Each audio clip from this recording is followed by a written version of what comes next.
Hello everyone, एक बार फिर से आपका स्वागत है। लेकिन स्पेशली मैं वेलकम करूंगा भूमिका उस बच्चे का, इनफैक्ट जिसने मुझे कहा कि लॉन्ग क्वेश्चंस चाहिए, तो इसलिए मैं आपके लिए जो लॉन्ग क्वेश्चंस लेकर आया हूँ एन एम्पायर अक्रॉस 3 कॉन्टिनेंट से। और टाइम थोड़ा कम था because I am absolutely busy right now और कुछ काम नहीं कर पा रहा हूँ, लेकिन फिर भी कुछ ऐसे क्वेश्चन है जो आपको हेल्प करेंगे। तो फर्स्ट क्वेश्चन है, what are the different social groups in social structures of Roman empire. ये क्वेश्चन मुझे लगता है कि काफ़ी इंपॉर्टेंट है कि अगर सोशल ग्रुप्स की बात करें सोशल स्ट्रक्चर के रोमन एम्पायर में, तो उसमें कौन कौन से आप लोगों को इंक्लूड करेंगे। तो जो टेसिटस है उन्होंने डिस्क्राइब किया जो लीडिंग सोशल ग्रुप्स हैं अर्ली एम्पायर के, वो हैं सीनेटर्स। सीनेटर्स क्या होते हैं? जो दरबार के लोग होते हैं, रहने वाले राजा के दरबारी होते हैं, या leading members of the equestrian class हो गया, या जो respectable section of the people है, those who attach to the great houses. सब बड़े के बड़े लोग हैं ऊपर वाली कैटेगरी के। लेकिन नीचे भी आ जाइए, जो लोअर क्लास है who were addicted to circus and theatrical place हैं, और इसके अलावा स्लेव्स यानी जो गुलाम लोग हैं। The first two groups had merged into A unified and expanded aristocracy, यानी वो तो एरिस्टोक्रेसी की कैटेगरी में आगे, बड़े अमीर लोग थे वो, तो फर्स्ट टू ग्रुप्स उसी में इन्वॉल्व हो गए। The middle class consisted of the considerable mass of persons connected with bureaucracy and army। Middle class उस कैटेगरी में आ जाती है जिसमें ब्यूरोक्रेसी यानी एडमिनिस्ट्रेशन से रिलेटेड लोग हो गए, आर्मी से रिलेटेड लोग हो गए।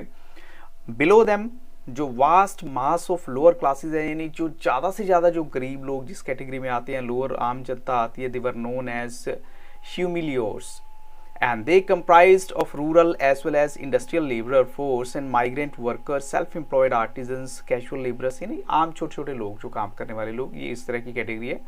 ये एक्चुअली मैंने आपको क्वेश्चन इसलिए बताया क्योंकि इसी पर बेस्ड है मेरा एक लॉन्ग क्वेश्चन, जिसमें ये सब चीज़ें तो हमें रिवाइज करने की जरूरत नहीं होगी, लेकिन कुछ और चीज़ें उससे रिलेटेड जरूर पढ़ेंगे। और थाउजेंड्स ऑफ स्लेव्स यानी जो हजारों गुलाम हैं, they were found in the western part of the Roman empire. Roman empire के वेस्टर्न यानी पश्चिमी हिस्से में आपको वो मिलेंगे, या उस टाइम थे वो। अब यहाँ पर जो 8 मार्क क्वेश्चन है, जैसे कि Roman historians they have a rich collection of sources to use for reconstruction of the history. जब हम ये बात करते हैं कि रिकंस्ट्रक्शन करनी है हिस्ट्री की, तो उनके पास बड़े सारे सोर्सेज हैं। सोर्सेज क्या होते हैं? जिससे वो प्रूफ इकट्ठा करें कि यहाँ ये भी होगा, ये भी होगा। तो किन किन प्रूफ की बात की गई है? तो आप justify the statement by listing different sources. अब अलग अलग सोर्सेज हमने बताने हैं। देखिए, कुछ रिटन मटेरियल भी होगा, कुछ ओरल बातें भी होंगी, कुछ और भी होगा। देखते हैं क्या कुछ निकलता है। Explain about each type of sources. जो रिच कलेक्शन है सोर्सेज की, that Roman historians use to reconstruction of history can be broadly divided into 3 groups. इनको 3 पार्ट में डिवाइड करेंगे। सबसे पहले क्या है? Textual sources. टेक्सचुअल मतलब जो रिटन मटेरियल कुछ भी होगा वो टेक्सचुअल सोर्सेज की कैटेगरी में। फिर आएगा डॉक्यूमेंट्री रिसोर्सेज। इसका मतलब क्या है कि जो डॉक्यूमेंट्स की फॉर्म में है वो भी इस कैटेगरी में आपको कहीं ना कहीं मिलेगा। लेकिन इससे एक और ज़्यादा इंपॉर्टेंट सोर्स है, वो बहुत इंपॉर्टेंट है, वो है मटेरियल सोर्सेज या रिमेन्स। जो कुछ बचा हुआ आपको मिला है वहाँ पर, उस चीज़ों को देखकर आप जजमेंट करेंगे इनके बारे में। तो यहाँ जो सबसे पहला मेरा है वो है टेक्सचुअल सोर्स, यानी it includes histories of the period written by contemporaries, यानी ये उन लोगों के द्वारा लिखी गई हिस्ट्री है जो उस टाइम वहाँ पर थे। जैसे राजा के दरबार में कोई होगा, उनका कवि होगा, कोई राइटर होगा जिसको उन्होंने अपने लिए स्पेशली रखा होगा कि तू मेरी हिस्ट्री के बारे में लिख, मेरे इतिहास के या जो भी मैं कर रहा हूँ सब चीज़ों को नोट डाउन कर।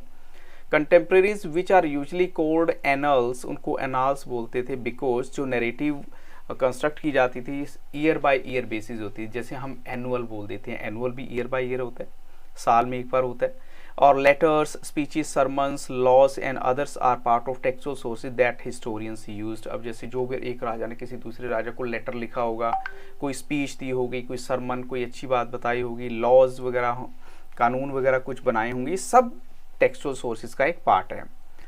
नेक्स्ट हमारे आते हैं डॉक्यूमेंट्री सोर्सेज। डॉक्यूमेंट्री क्या होती है? इट इंक्लूड मेनली इंस्क्रिप्शंस, यानी जैसे कुछ पिलर्स के ऊपर कुछ लिखवा दिया, या स्पेशल बोर्ड बनवा दिए, या जो पैपरी होती है। Inscriptions were usually cut on stone, यानी पत्थर के ऊपर। So a large number of them survived in both Greek and Latin. तो बहुत सारी ऐसी भी हैं जिनमें ग्रीक और लेटिन लैंग्वेज में लिखी हुई मिलती भी हैं। जो पैपिरस है, it was A read like plant which is processed to produce a writing material that was very widely used in everyday life। यानी ये एक ऐसा प्लांट था जिसको बेसिकली इस पर्पस के लिए यूज़ किया जाता था, लिखने के लिए। उससे जो मटेरियल बनाया जाता था, राइटिंग मटेरियल, यानी वो पेपर भी हो सकते हैं, कुछ भी हो सकता है वो। और thousands of contracts accounts, letters, and official documents survive on papyrus and have been published by scholars who are called papyrologist। अब जैसे आपको 1 मार्क में भी आ जाएगी, जिनको papyrologist भी कहा जाता है, जिन्होंने सारा काम किया, यानी पेपरस को पढ़ पढ़ के सब कुछ उन्होंने देखा।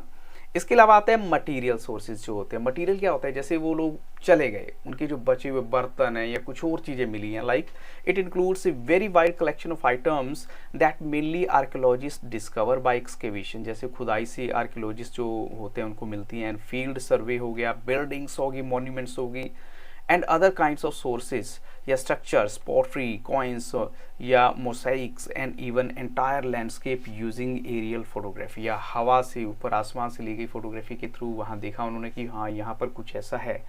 तो these are called as material sources या रिमेन्स। अब चलते हैं, जो नेक्स्ट मेरा क्वेश्चन है कि emperor, the aristocracy, the emperor, the aristocracy and the army are the three main players of the political history of the empire। अब इसकी political history की बात करें empire की, तो उसमें इन तीन चीज़ों का, यानी तीनों का नाम सबसे टॉप पे रहेगा। राजा का, aristocracy यानी उससे रिलेटेड जो रिच क्लास है, लोग हैं, और आर्मी। तो justify this statement by discussing each group, यानी जो emperor, aristocracy and the army, वो तीन प्लेयर हैं पॉलिटिकल हिस्ट्री के रोमन एम्पायर के।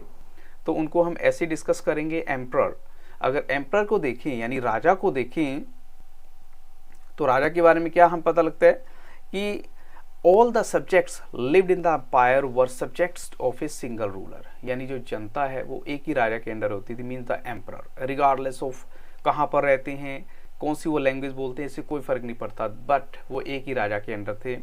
और ये एक्सप्लेन करता है कि जो एम्परर है who was at the top, यानी वो पॉलिटिकल हायरार्की में टॉप पे आता है। हायरार्की क्या होता है, जिसमें सिस्टम होता है, एक चेन ऊपर से नीचे तक जाती है सब, तो सबसे टॉप पे आएगा राजा। जो ऑगस्टस है, जो फर्स्ट एम्परर है, he establish the regime called the principate, और उन्होंने रिपब्लिक को तो ओवरथ्रो कर दिया, यानी सारी पावर अपने हाथ में ले ली। तो दो he was the sole ruler, अकेले रूलर थे, the only real source of authority, the fiction was kept alive that he was actually only the leading citizen, not the absolute ruler। लेकिन ऐसा कहा जाता है उनके बारे में कि वो एक लीडिंग सिटीजन थे, एब्सोल्यूट रूलर नहीं थे। एब्सोल्यूट रूलर क्या होता है, जिसके हाथ में सारी पावर होती है और पावर को मिसयूज भी कर सकते हैं, बट ऐसा उनके बारे में नहीं कहा जाता। So this is turn to respect the senate which was present from earlier. तो कहने का मतलब है कि हो सकता है ये इसलिए भी कहा गया हो कि जो सीनेट पहले से बनी हुई थी, जो एक सभा बनी हुई थी बहुत सारे मंत्रियों की, उसकी रिस्पेक्ट को, उसकी डिग्निटी को बना के रखने के लिए। सेकेंड नंबर पे आती है aristocracy. Aristocracy, senate was the body representing the aristocracy. अब देखिए अरिस्टोक्रेसी बोले या सीनेट बोले, क्योंकि रिच लोग हैं सारे, that is the wealthiest families of Roman and later Italian descent, यानी जो रोमन फैमिली के लोग हैं या इटालियन फैमिली के लोग हैं, मेनली लैंड ओनर्स, जिनके पास जमीन जायदाद बहुत सारी थी। तो most of the Roman histories that survive in Greek and Latin were written by people of senatorial background. तो ऑफकोर्स ये भी बात सही है कि जो सीनेटोरियल बैकग्राउंड यानी सीनेट के रिलेटेड लोग थे, उन्होंने ही बहुत कुछ लिखा है हिस्ट्री में, या हिस्ट्री से रिलेटेड बातें लिखी हैं। तो thus any emperor who was hostile to the senatorial class was just as the worst. तो इसलिए जो अगर कोई राजा ऐसा था जो सीनेटोरियल के लिए यानी अरिस्टोक्रेसी के अगेंस्ट था, तो उसको वर्स्ट बोल दिया जाता कि ये तो वर्स्ट राजा है, ये अच्छा नहीं है। अब आपका दरबार का जो कोई आदमी आपके बारे में लिखेगा तो तभी लिखेगा ना अगर आप उसको अच्छा दोगे, अच्छी उसके साथ बातें करोगे। आर्मी की बात करें तो after the emperor and senate जो थर्ड की इंस्टीट्यूशन है वो है रूल बेसिकली आर्मी का। तो रोमन्स की एक प्रोफेशनल आर्मी थी जिसमें soldiers had to put in minimum 25 years service, यानी उनको 25 साल की सर्विस तो देनी होती थी। It was the single largest organised body and had power to determine the fate of the emperors. और ये फेट यानी जो राजा का फेट डिसाइड करती थी, राजा का भाग्य डिसाइड करती थी आर्मी। आर्मी स्ट्रॉन्ग है तो सब कुछ बढ़िया।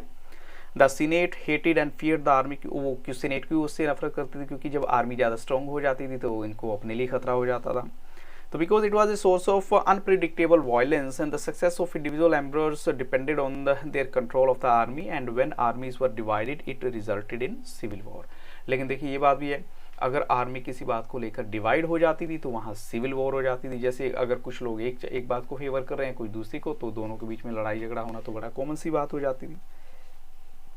क्वेश्चन 3 है what is social hierarchy and discuss in detail about different social groups. ये मैं आपको in the very beginning they चुका हूँ, सोशल हायरार्की क्या होती है, इसकी जो लीडर, लेकिन उससे आगे वाला आपको बताता हूँ। जैसे सीनेटोरियल और इक्वेस्ट्रियन क्लास है। In the early 3rd century most of the members of the senate they came from Italian families, and by the late empire, the early part of the 4th century, senators and equestrian class merged into a unified and expanded aristocracy, and more than half of the families were of African and Eastern origin। यानी दोनों मर्ज हो गए, तो फिर इसके बाद जो निकल के आती हैं वो अफ्रीकन और ईस्टर्न ओरिजिन की फैमिली होती है, यानी उन लोगों से रिलेटेड होती हैं। तो जो this late Roman aristocracy was very wealthy but not as powerful as military elites who came from non aristocratic families. कहते हैं पैसे वाले तो थे लेकिन इतने पावरफुल नहीं थे जितने कि नॉन अरिस्टोक्रेटिक फैमिली के जो मिलिट्री से रिलेटेड लोग थे ना, वो ज़्यादा पावरफुल थे। फिर सेकंड नंबर पे देखिए आती है मिडिल क्लास। सेकंड नंबर वाली जो मिडिल क्लास है, it consisted of considerable mass of persons connected with imperial service. यानी ये लोग जो ब्यूरोक्रेट्स हैं उस कैटेगरी के, यानी bureaucracy, army, more prosperous merchants and farmers from eastern province were all part of this class. जो टेसिटस हैं उन्होंने डिस्क्राइब किया है as respectable middle class who were और who are clients of the great senatorial houses, and this class was mainly dependent on the senate for their sustenance.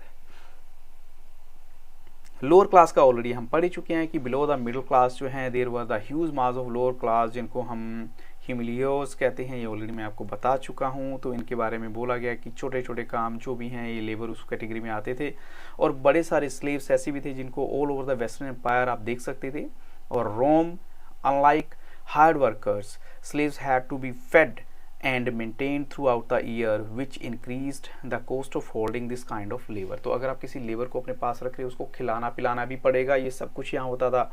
तो बच्चे अभी तो मैं आपके लिए जैसे 3 क्वेश्चन ही डिस्कस कर पाए, लॉन्ग क्वेश्चन है। I hope so these questions will definitely tell you about your preparation for tomorrow's exam, और I wish you all the very best. But मैं ये आपको एश्योर करता हूँ कि जब आप 12th क्लास में आएंगे तो आप थोड़ा सा टच में रहिएगा। 100% आपको ऐसा मटीरियल दूंगा जो आपको कभी किसी से नहीं मिला होगा। I wish you all the very best. Thank you very much and have a very nice day.